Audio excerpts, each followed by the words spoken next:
नमस्कार।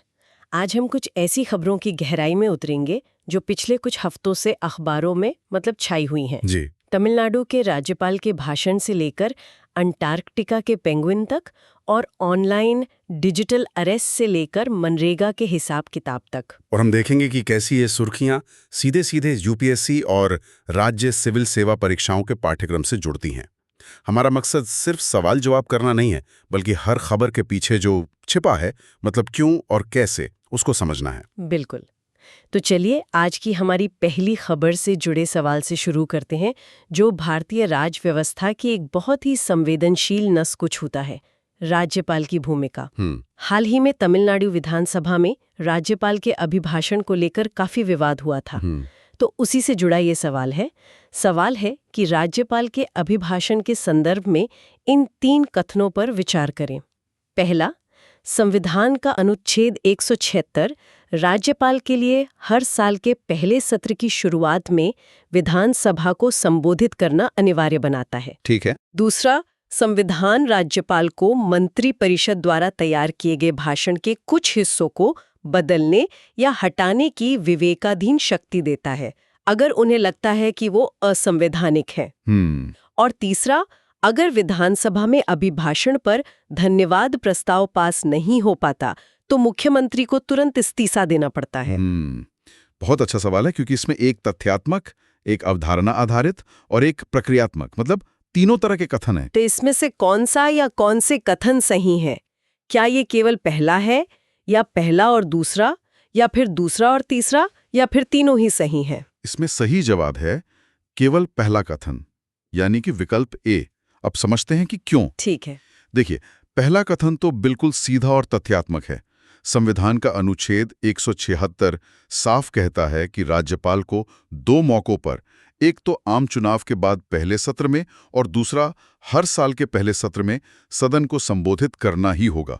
ये उनकी संवैधानिक जिम्मेदारी है। ठीक है, वो तो साफ है, लेकिन असली विवाद तो दूसरे कथन को लेकर है, मतलब राज्यपाल के भाषण को बदलने की शक्ति। क्या उनके पास सच में ऐसी कोई विवेकाधीन शक्ति होती है? नहीं, बिल्कुल नहीं। और यहीं पर संवैधानिक परंपरा और सुप्रीम कोर्ट के फैसले सामने आते हैं। वो शमशेर सिंह बनाम पंजाब राज्य का जो मामला था, उसमें सुप्रीम कोर्ट ने बहुत पहले ही ये साफ कर दिया था कि राज्यपाल हमारे संसदीय लोकतंत्र में एक संवैधानिक प्रमुख हैं, वास्तविक कार्यकारी नहीं है। अच्छा। तो वे ज्यादातर मामलों में मंत्रिपरिषद की सलाह और सहायता से बंधे होते हैं। तो इसका मतलब ये हुआ कि राज्यपाल का अभिभाषण असल में चुनी हुई सरकार की आवाज है, राज्यपाल की व्यक्तिगत आवाज नहीं। वो एक तरह से सरकार का नीतिगत दस्तावेज है कि वो आने वाले साल में क्या करने वाली है। आपने बिल्कुल सही पकड़ा। राज्यपाल उस भाषण को सिर्फ पढ़ते हैं, वो सरकार की नीतियों का बयान है। अगर राज्यपाल उसे अपनी मर्जी से बदलने लगे तो यह तो एक तरह से जनादेश का अपमान होगा। हाँ। हाल के विवाद इसी सीमा के उल्लंघन की वजह से ही हुए हैं। ये भारतीय संघवाद का एक बहुत ही संवेदनशील पहलू है। और तीसरा कथन कि धन्यवाद प्रस्ताव के गिर जाने पर मुख्यमंत्री को तुरंत इस्तीफा देना पड़ता है। ये भी एक बहुत बारीक बिंदु है, और ये कथन गलत है। अगर धन्यवाद प्रस्ताव पास नहीं होता तो इसे सरकार के खिलाफ अविश्वास की तरह देखा जाता है। ये एक बहुत बड़ा राजनीतिक संकेत है कि सरकार ने शायद सदन का विश्वास खो दिया है। लेकिन इससे मुख्यमंत्री का इस्तीफा स्वतः या ऑटोमेटिकली नहीं होता। नहीं, बिल्कुल नहीं। ये सरकार के लिए एक बहुत बड़ी चेतावनी है, पर तकनीकी रूप से सरकार तब तक नहीं गिरती जब तक कि एक अलग से अविश्वास प्रस्ताव पारित ना हो जाए। अच्छा, तो ये एक राजनीतिक संकट का सूचक है, पर तत्काल इस्तीफे का कोई संवैधानिक आधार नहीं बनता। बिल्कुल। तो ये तो हुई संवैधानिक प्रक्रियाओं की बात, लेकिन आज के दौर में शासन के लिए एक और बड़ी चुनौती है डिजिटल दुनिया की सुरक्षा। हाल ही में डिजिटल अरेस्ट जैसी एक, कह सकते हैं, डरावनी शब्दावली खबरों में थी, जो हमारे अगले सवाल का आधार है। जी। सवाल साइबर अपराध से जुड़ा है। पहला कथन है, भारतीय साइबर अपराध समन्वय केंद्र यानी I4C इलेक्ट्रॉनिक्स और सूचना प्रौद्योगिकी मंत्रालय, जिसे माइटी कहते हैं, उसके तहत काम करता है। ठीक। दूसरा, 1930 हेल्पलाइन नंबर का प्रबंधन I4C ही करता है, ताकि वित्तीय धोखाधड़ी में गए पैसे को फौरन फ्रीज किया जा सके। और तीसरा, डिजिटल अरेस्ट सूचना प्रौद्योगिकी अधिनियम 2000 के तहत एक कानूनी प्रावधान है। इस सवाल में एक बहुत ही आम कंफ्यूजन और एक बिल्कुल नया शब्द डाला गया है। मुझे तो ये डिजिटल अरेस्ट शब्द ही बड़ा अजीब लग रहा है। क्या ये सच में कोई कानूनी चीज है?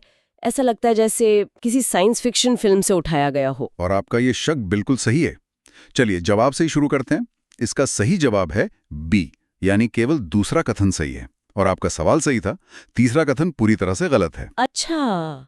डिजिटल अरेस्ट कोई कानूनी प्रावधान नहीं है। ये असल में साइबर अपराधियों का एक नया तरीका है। तरीका मतलब ये अपराध करने का एक ढंग है? जी, अपराधी खुद को पुलिस, सीबीआई या किसी दूसरी एजेंसी का अधिकारी बताकर लोगों को वीडियो कॉल करते हैं। वे उन्हें डराते हैं कि आपके खिलाफ एक गंभीर मामला है और आप जांच के दायरे में हैं, इसलिए आप डिजिटली अरेस्ट हैं और घर से बाहर नहीं निकल सकते। अरे बाप रे। और फिर इसी डर का फायदा उठाकर वे उनसे पैसे ऐंठते हैं। तो ये जानना बहुत जरूरी है कि ये एक अपराध है, कानून का हिस्सा नहीं। ये तो बहुत खतरनाक है। अब पहले कथन पर आते हैं। मुझे भी यही लगता था कि I4C शायद माइटी के अंदर होगा क्योंकि ये सब टेक्नोलॉजी से जुड़ा है। पर ये गलत क्यों है? ये एक क्लासिक ट्रैप है। देखिए, साइबर सुरक्षा के जो तकनीकी पहलू हैं, जैसे डेटा सुरक्षा या IT नियम, उनको माइटी देखता है। लेकिन जब बात साइबर अपराध से लड़ने की आती है, हाँ। तो ये देश की आंतरिक सुरक्षा का मामला बन जाता है। I4C अपराध से लड़ने और सभी एजेंसियों के बीच समन्वय बनाने का नोडल केंद्र है। इसीलिए यह गृह मंत्रालय यानी MHA के अधीन आता है। 1930 हेल्पलाइन के बारे में। जी, ये कथन बिल्कुल सही है। 1930 हेल्पलाइन I4C के तहत ही काम करती है और ये कमाल का तंत्र है।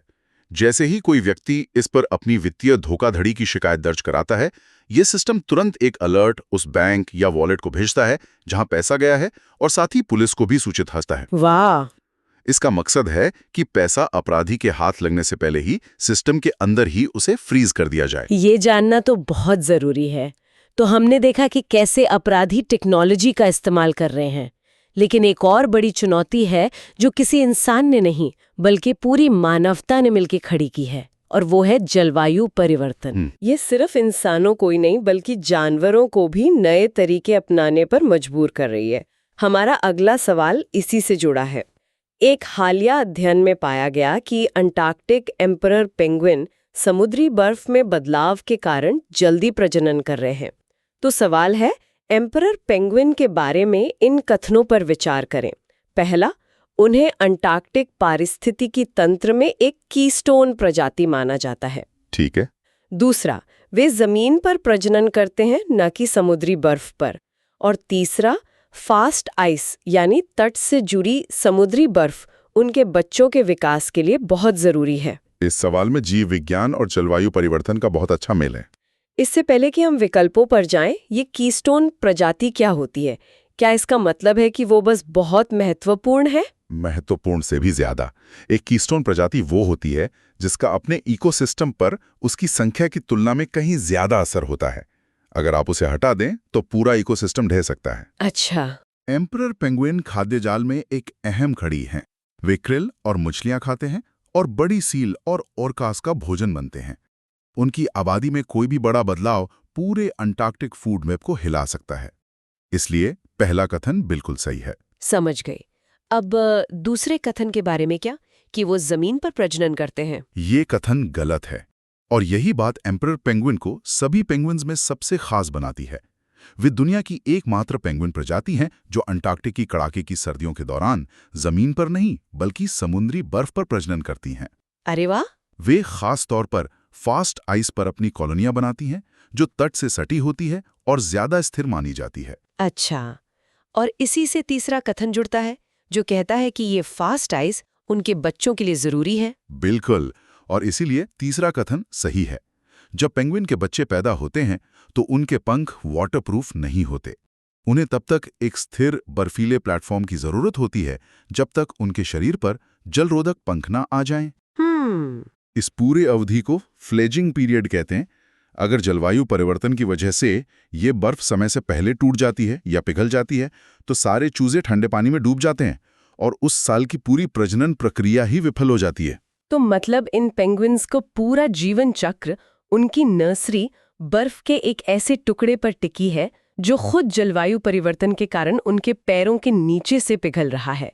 ये तो सचमुच में जलवायु परिवर्तन का एक बहुत ही साफ और दुखद उदाहरण है। बिल्कुल, इसलिए इस सवाल का सही जवाब है सी, यानी कथन 1 और 3 सही हैं। इकोसिस्टम की ये नाजुक स्थिति, इसका एक समानांतर रूप हमारी अर्थव्यवस्था में भी देखने को मिलता है। अगर कुछ बड़ी कंपनियां बहुत ज्यादा ताकतवर हो जाएं, तो पूरा बाजार अस्थिर हो सकता है। सही बात है। और इसी को रोकने के लिए हमारे पास नियामक है। ये हमें हमारे अगले सवाल पर लाता है, जो भारतीय प्रतिस्पर्धा आयोग यानी CCI के बारे में है। सवाल CCI से जुड़ा है। पहला कथन है, यह भारत के संविधान के अनुच्छेद 307 के तहत स्थापित एक संवैधानिक निकाय है। दूसरा, इसके कामों में विलय और अधिग्रहण को नियंत्रित करना शामिल है। और तीसरा, आयोग में एक अध्यक्ष और 2 से 6 के बीच सदस्य होते हैं। ठीक है। इसमें भी एक बहुत आम पेज या कह सकते हैं फंदा है। हाँ, मुझे लगता मैंने उसे पकड़ लिया। पहला कथन कहता है कि ये एक संवैधानिक निकाय है, पर जहां तक मुझे याद है, इसे तो संसद के एक कानून से बनाया गया था। क्या आप संवैधानिक और सांविधिक निकाय के बीच का फर्क साफ कर सकते हैं? ये परीक्षाओं में हमेशा कंफ्यूज करता है। आपने बिल्कुल सही नस पकड़ी है और यही इस सवाल का मुख्य बिंदु है। पहला कथन गलत है। CCI एक सांविधिक यानी स्टैट्यूटरी बॉडी है, संवैधानिक यानी कॉन्स्टिट्यूशनल बॉडी नहीं है। अच्छा। फर्क बहुत आसान है।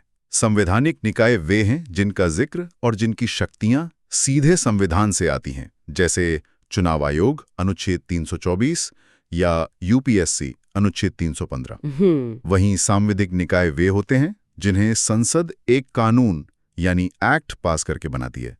CCI की स्थापना प्रतिस्पर्धा अधिनियम 2002 के तहत हुई थी। तो ये एक्ट ऑफ पार्लियामेंट से बना है, संविधान से नहीं। साफ है। अब दूसरे कथन के बारे में बताइए, जो विलय और अधिग्रहण के बारे में। ये कथन बिल्कुल सही है। CCI का एक सबसे बड़ा काम ये देखना है कि बाजार में स्वस्थ प्रतियोगिता बनी रहे। जब 2 बड़ी कंपनियां आपस में मिलती हैं, तो CCI ये जांचता है कि इस विलय से बाजार में उनकी मोनोपोली तो नहीं बन जाएगी, जिससे ग्राहकों को नुकसान हो। तो एक तरह से रेफरी का काम करता है। बिल्कुल, बाजार का रेफरी, जो ये सुनिश्चित करता है कि बड़े खिलाड़ी नियमों के अंदर खेलें। और तीसरा कथन, जो इसकी संरचना के बारे में है, ये भी तथ्यात्मक रूप से सही है।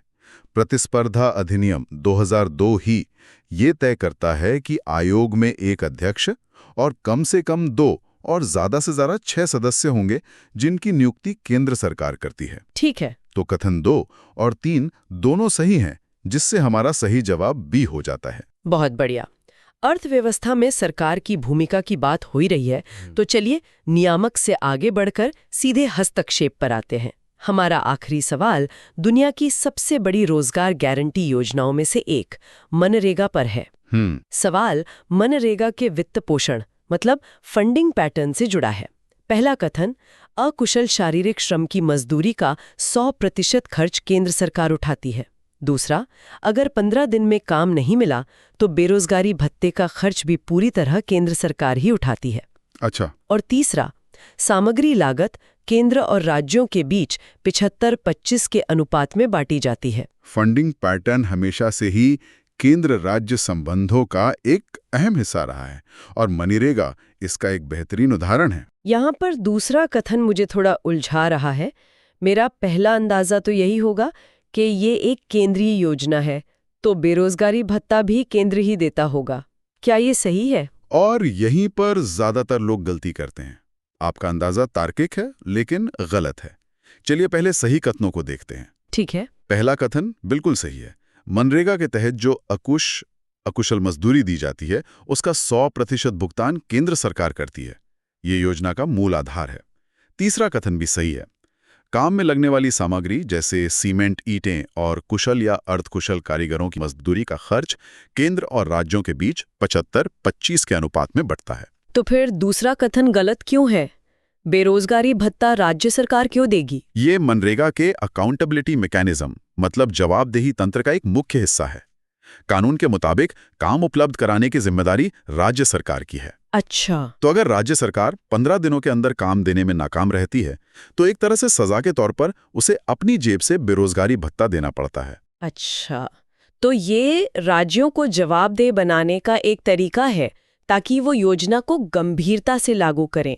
अगर इसका भी वित्तीय बोझ केंद्र पर होता तो शायद राज्यों के पास काम देने में देरी करने का कोई बड़ा डिसइंसेंटिव नहीं होता। बिल्कुल, आपने एकदम सही समझा।